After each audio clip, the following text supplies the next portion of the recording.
unbelievable carnage, unbelievable damage.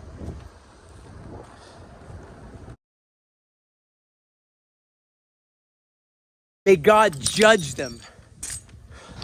Yes, remembering what happened, these atrocities, these crimes against humanity, this massacre, and just seeing our country continue to bear the burden of that in our hearts, in our minds, in our dreams at night.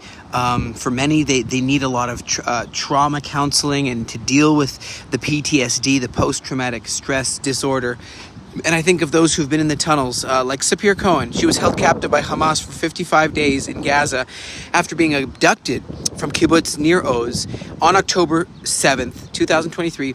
She talks about her harrowing experience, being confined in tunnels, being tied up, being in the homes of different Hamas operatives. And during her captivity, she faced constant fear of death, also fear of sexual assault, and just really found hope in the fact that she wasn't forgotten, and seeing pictures herself on pictures all around the world.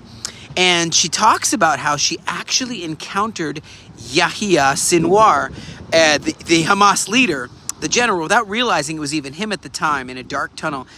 And he asked her what she would have said to Sinwar if she recognized him. And she says, I wouldn't have asked him anything. She didn't recognize it was him. After her release, she speaks out to the Jewish communities. She goes to different places in the world and talks about how important it is that we stay unified, and highlighting the strength that comes from being together, being a unified nation. And she said, they told her no one will ever rescue her. They told her she will die there. And this heroic rescue that brought her home. And so, there is a real upheaval in this land. People don't know what to believe, what to trust. Every one of these chairs, is to remember each of these people, these men and women who've been snatched from their homes, who are being held right now as we speak. Oh, it's so sad. Each of these chairs, just to remember them. We got to take the time to remember them. Bring them home now. Bring them home.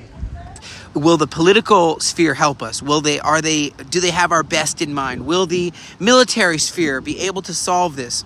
In the end of the day, only God will really be able to fix this. Lord on high is mightier than the noise of many waters.